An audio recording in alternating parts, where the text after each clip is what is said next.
Hi everybody, my name is Ellie. I am a Twitch streamer and I have come to talk to you today about how mental health can be positively benefited by video games just in general. I have one small caveat to make. I have literally just had a builder turn up at the house to install some new stuff in my bathroom. So if there are weird noises in the background, that is what is happening. So just so you're all aware, that's what that will be. I'm talking to you today on behalf of Made of Millions, who are a nonprofit who work globally, and they are trying to change the stigma around mental health and make mental health a more common discussion to be had with people. And more specifically, today we are going to be going into the details of how gaming has become a safe space for people, how video games can have sometimes unexpected benefits to people who do suffer from mental illnesses and who struggle with their mental health. So just a quick intro to myself. Like I say, I stream on Twitch 100% of the time now. It's something that I picked up after leaving the games industry. And I have created a safe space and a community who are very inclusive with a lot of discussion around mental health, which is why I'm talking to you today. I do suffer with chronic anxiety and depression, and I have not so much anymore, but I have numerous panic attacks and anxiety symptoms. And I have chronic illnesses alongside that too, which do impact my mental health. And I take medication for those. So I'm on a variety of different things. And honestly, the reason why I'm chatting to you all today is because Twitch and video games have had such a positive impact on my well-being, on my mental state, on my general health, that we thought it would be worth sharing it with everyone. So one of my biggest coping mechanisms for my anxiety, for my depression, for my panic attacks and things like that is video games. And I will get stuck into whether it's one of my favorites, an old game that I find comfort in playing, or whether it's something new that has this kind of wholesome, cozy tendency and nuance to it that makes me feel more relaxed, more comfortable. It is one of the biggest ways that I will lessen my panic symptoms and my anxiety symptoms, and also to escape my depression. So when I'm feeling at my lowest, I will load up a video game. It will boost my mood. It will be a form of escapism that you get from, say, a book, from a hobby, from painting, from running, whatever it is that you find within your lifestyle that works for you. Video gaming is that for me, and it is the same for a lot of people, which is one of the reasons why I did my previous job in games, in marketing. So it was a hobby that I turned into a career because I wanted to bring that passion and that excitement and that feeling to as many people as I possibly could. And it was a way for me to spread that kind of notion that games are for everyone. They're not just the hardcore shooters with violence and more adult tendencies. They can be very soft, very gentle, very calming as well. Over the next few weeks, we will be having numerous guests on the show, and we will be having various different developers to talk about what they do within the games industry to help benefit people and to bring the positives into people's lives through video games. So there's this notion that games are aggressive, that they are addictive, that they can cause violent behavior. And it's a stigma that we try to work against, especially on Twitch. So my channel in particular, we play a variety of different games. We don't often play the super uber violent games, but we now have this initiative that a lot of people are adopting, which is cozy games on a certain day of the week. So it's a very relaxed environment that you can kind of dip into if you wanted to just chill out for a bit and lessen your anxiety, maybe get away from a hard week. It's a way for people to comfort themselves and to maybe ease symptoms of mental illness and anxiety. And it's something that I try a lot to do in my day-to-day streams. I try to help people work through panic attacks. I literally had someone today who was having a panic day who came in and explained that they were having one of these days. And because we're so open on my channel and because we discuss it so much, they felt comfortable saying that, and everyone kind of helped them through and talked to them about how they were feeling and what it was that they were that they could do to help. And games are providing this platform for people, and Twitch is providing this platform for people.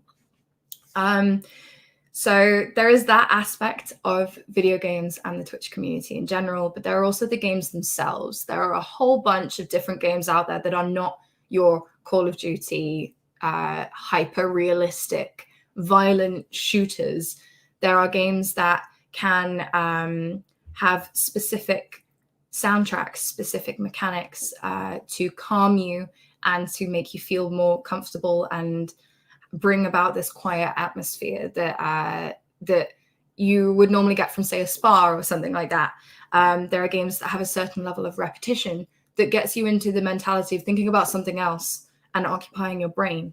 There are games that have very specific narrative themes to help educate people on the specificities of certain mental illnesses. Like, for example, there is a game called Hellblade, which is all about psychosis, and it can help to educate people on different mental illnesses.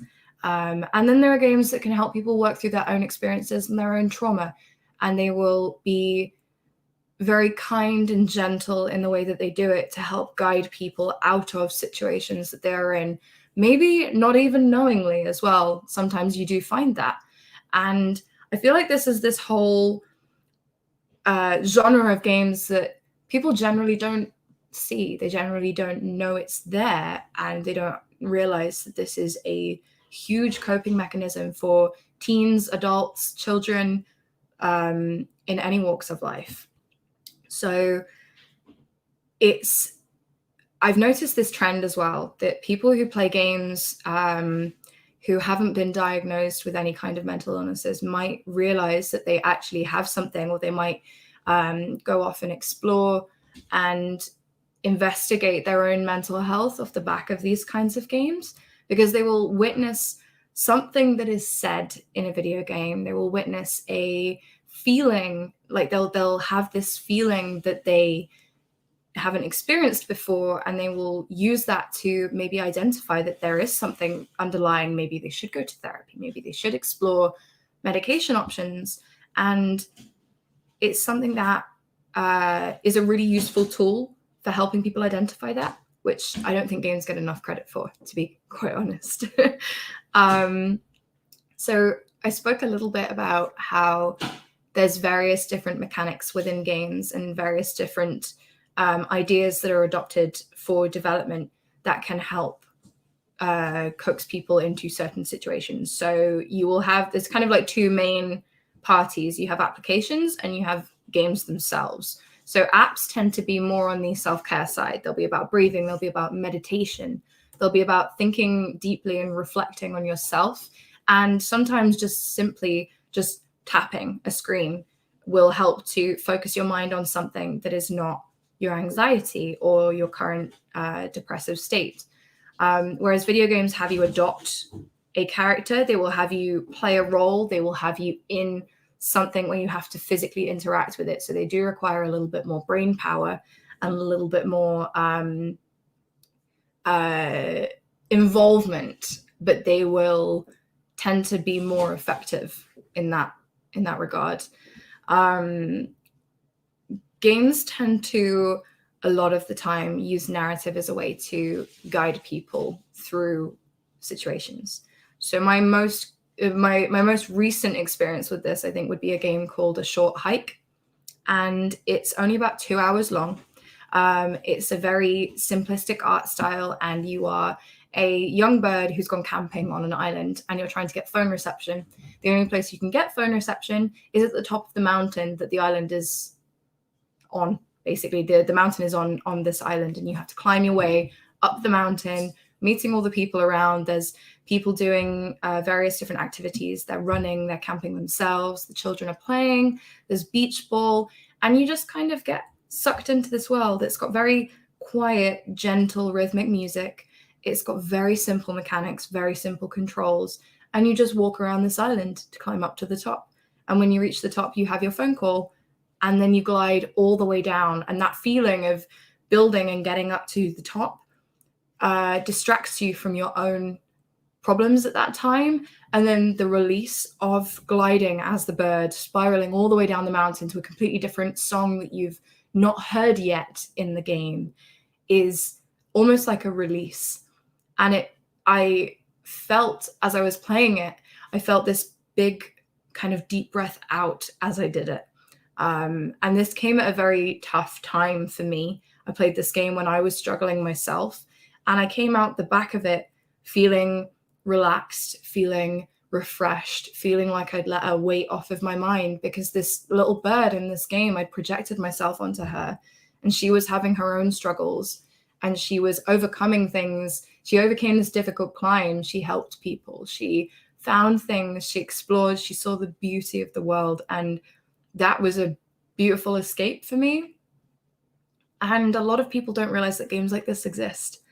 There's lots of very simplistic games with soft, neutral tones and gentle music, with these narratives that will kind of totally encompass you. They'll kind of wrap you up in a big hug as you're playing and say, it's okay, you can relax here. It's gentle. We'll just take it easy.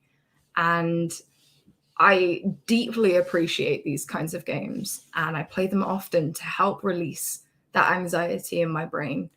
That doesn't necessarily mean that this will work for everyone. It doesn't necessarily mean that games will be an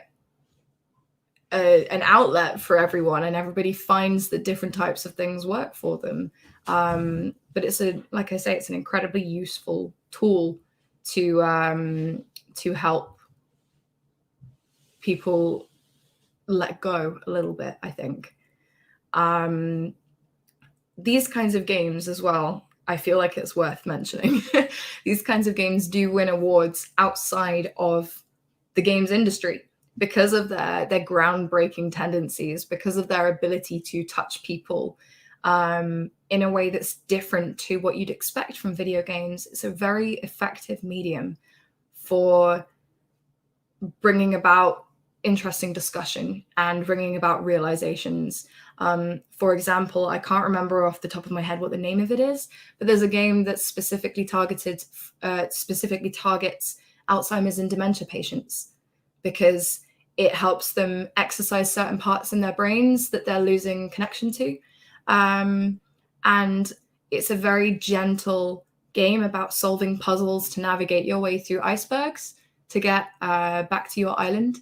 And something like that is so easy to play. It's so soft. And like I say, it's a very cozy, wholesome kind of game, but it has huge benefits on people with Alzheimer's and dementia. And games like this do win awards. They win awards for writing. They win awards for music. They win awards for their impact that they have on the world. And it's quite a big deal for people outside of the industry to recognize these types of things as well. There's also an element of trauma depiction in narratives that I think a lot of people don't realize occur in video games, that has been recognized by external parties too. And there's they tend to be independent developers that make these kinds of games that do explore trauma and pain in often very different ways. And they do explore mental illness. We'll be talking to Cornelia Geppert in a couple of weeks, who is responsible for Sea of Solitude, which is a game about loneliness and dealing with your internal monsters. And that game has won so many awards now because of its depiction of these feelings and how you can work through them. I would like to talk a little bit about the feeling of escapism as well with video games, not so much about games that typically deal with mental health as a subject, but about games that allow you to role play. So I mentioned this before, but there's a certain amount of games, a certain genre of games that allow you to adopt a character, and you become that character and you make decisions for them and you play through the game as them, essentially. And they will make their own decisions occasionally, but generally you feel like you are that character, and that gives you that escapism, that gives you that something to latch onto that is not your world in this immediate moment. It is not this terrible day that you've had at work. It's not this awful thing that's happened with a friendship. It just totally whisks you away from that life and puts you in the life of someone else. And people find a great deal of comfort in that too, in exploring a world as someone else, in running around in someone else's shoes. It's a distraction. It's a distraction that they latch onto and can be incredibly beneficial for people. It can have such a positive impact. And that's why I load up games in the evenings. Doesn't matter what I've been doing in the day. I've been playing a game called Animal Crossing pretty much every day recently, where you play a little person who's moved to an island and you have to rebuild the island for all the villagers. And it's as simple as planting and watering flowers, doing a bit of fishing, catching some bugs, rebuilding the museum, decorating your house. You know, it's very much a life sim, but it's not my world right now. And sometimes that's all you need to escape those anxious feelings. Within this escapism as well, there is these people that latch onto this escapism form fandoms and communities around these games, and that in itself is a form of escapism, and it's a way to break free from whatever could be happening in their daily lives. Online communities are becoming more and more prevalent. They are becoming more and more valued, and their power is being recognized too. Again, this is something that we see very strongly on Twitch. Many Twitch communities are filled with these people who do have mental illnesses, who are suffering with chronic illnesses, who are even more so now trapped inside with the pandemic.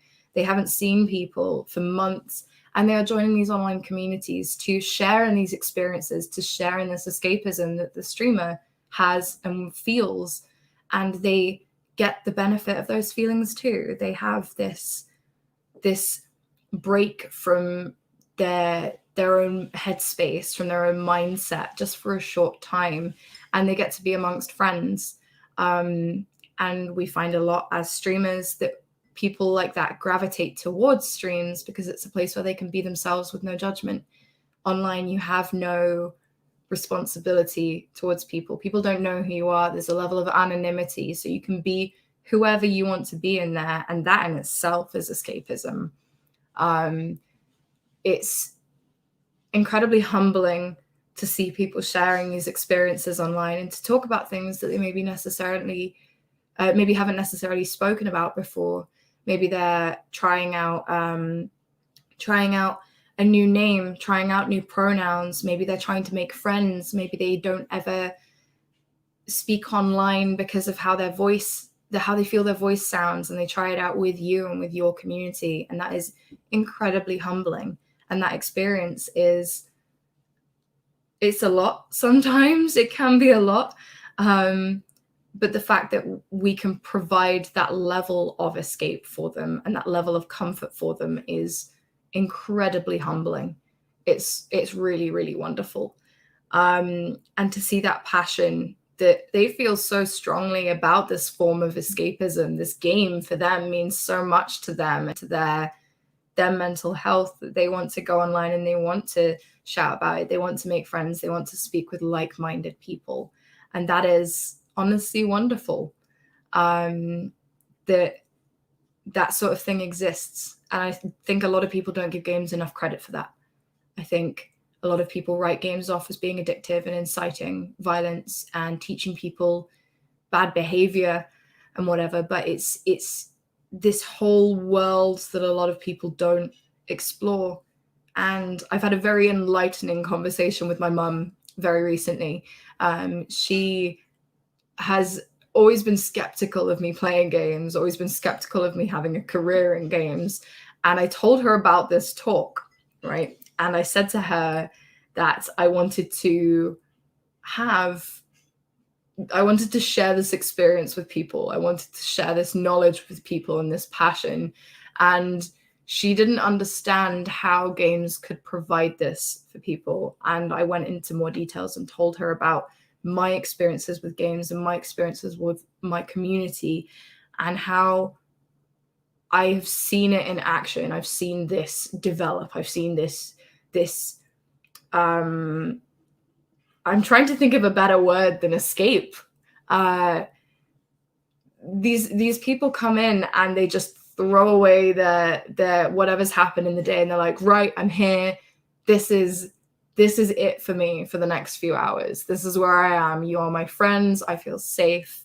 I enjoy this game. It relaxes me, and that is beautiful to be able to provide that. And my mum now has a new appreciation for games off of the back of that, because she thought they were all blood and guts and gore and swearing, and didn't realize that there are these kinds of games out there that can provide that level of happiness and comfort to people.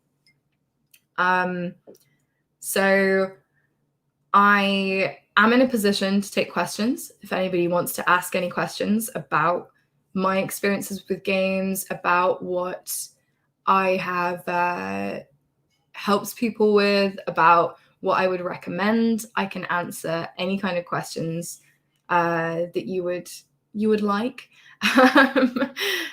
But in general, I'm just happy to be spreading this message. And the goal of this series is we want to enlighten people further by getting the actual developers themselves to talk about what it is that they're working on. So yeah, I should probably go with that. Next week, we have the Wholesome Games crew. They are a collective of people from all within the games industry who have put together a collection of wholesome games to have this kind of cozy, quiet, comforting atmosphere about them, games that are soft and gentle, and they are promoting them widely. And this is something that I have wanted to be a part of for a very long time, because I have found comfort in these games myself, and they are doing good in the world, basically, by spreading these games amongst the industry, especially when people are dealing with crunch and they're dealing with being overworked and being burnt out, and they're dealing with all the stuff that's kicking off due to the pandemic and all that kind of stuff. And then the week after that, we will be speaking with some people from True Love who have created an app called #selfcare. And they are basically, this app is a room. It's your room. You decorate it how you want to do it, and you interact with things within the room. And it's very gentle puzzles and exercises, like breathing, like rearranging letters to make a word, like watering a plant, like petting a cat. And it's meant to bring your mindset right down and calm you. And I've been using it a lot before bed, because it helps to almost enter like a meditative state before you go to bed. And then the week after that, we are speaking with Connie from Joe May, who made Sea of Solitude, which is, again, a very gentle game about sailing an ocean in a ruined town and confronting the monsters that come with being lonely and feeling loneliness. And it's gone a long way to help people recognize how they might be experiencing loneliness in ways that they didn't quite comprehend, and how to deal with it and connect with people. So, did anyone have any questions? I can see chat is ticking away quite nicely. But yeah, it's a beautiful world that people don't see necessarily, that people don't always realize is there.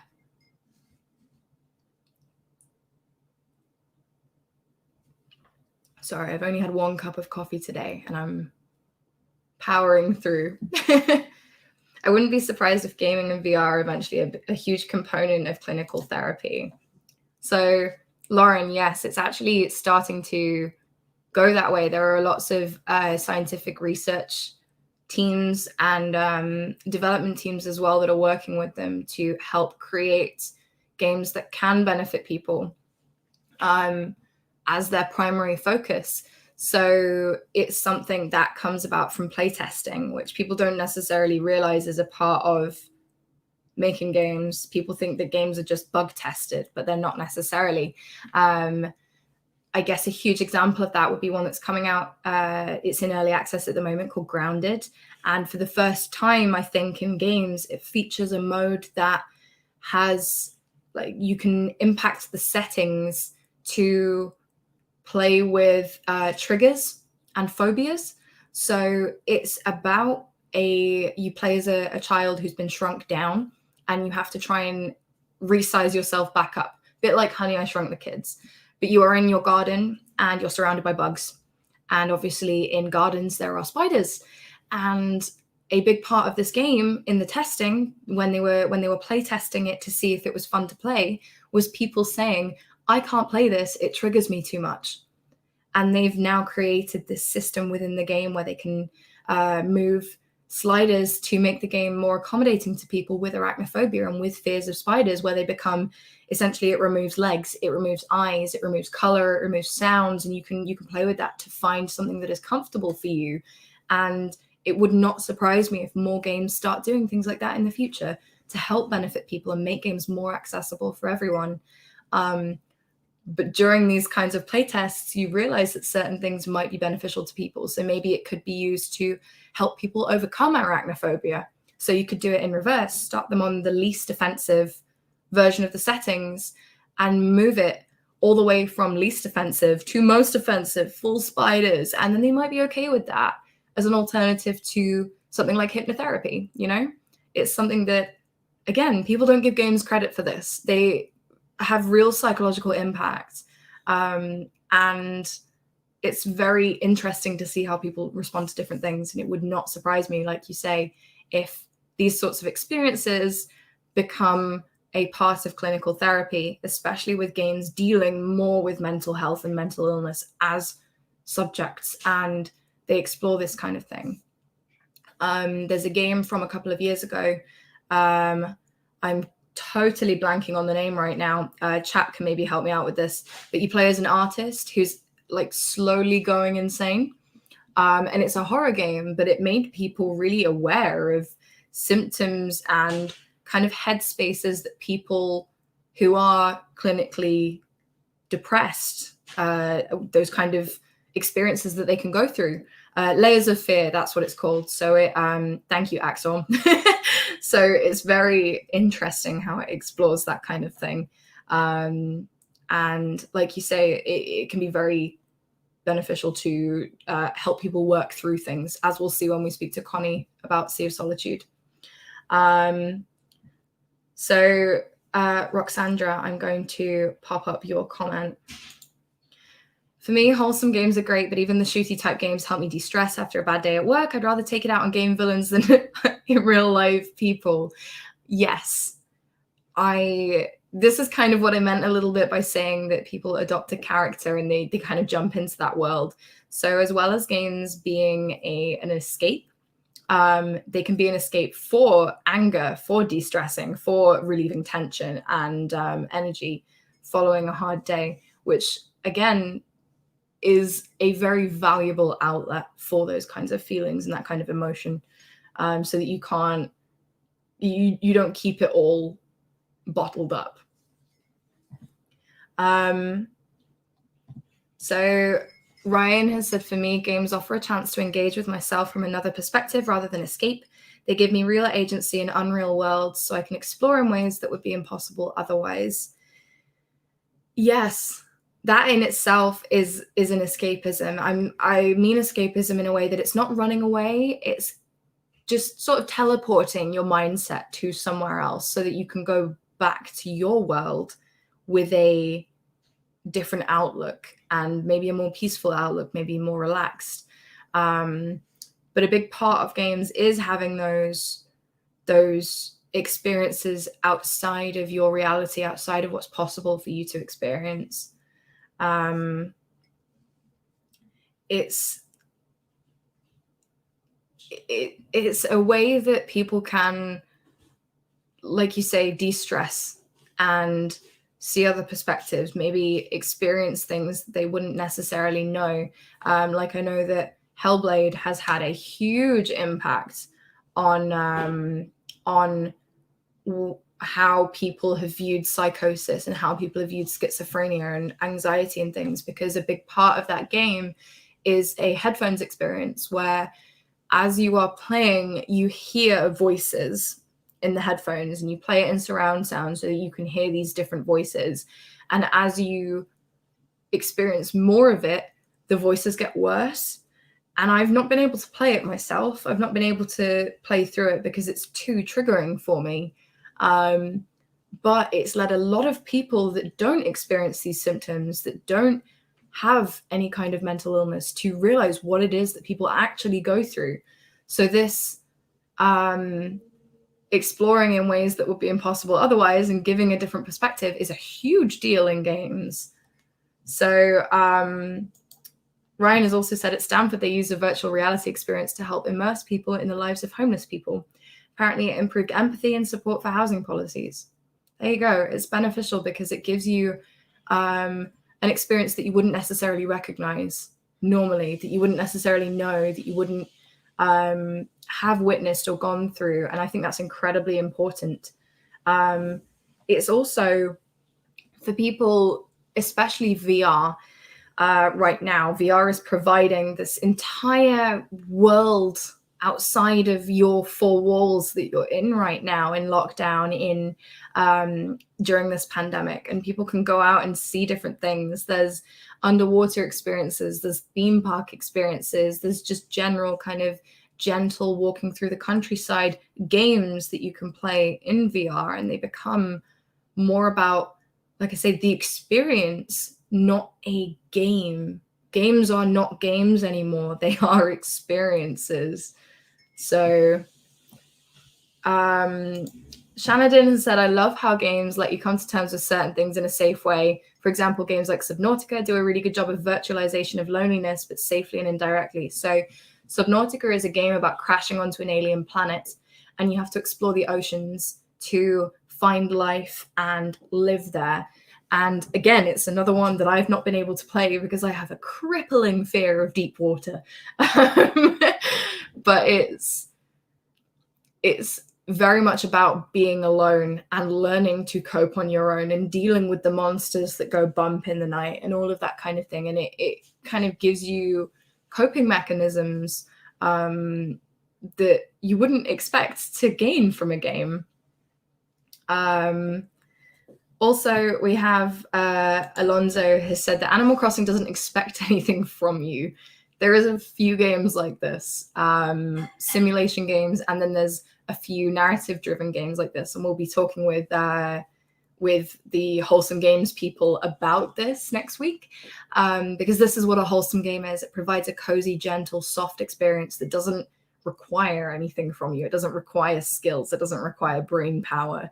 It just is, and you just are in the game. And you can make it anything you want to be as well. It's not necessarily Animal Crossing, for example, it's not necessarily about fishing, but if you want it to be, it can. It can be about growing flowers and breeding new types of flowers. It can be about designing furniture and designing clothes. It's very, I've just seen in chat, somebody's just said about Alonso's picture, and now I've just seen Alonso's picture and it's on this stream. Good job. Good job.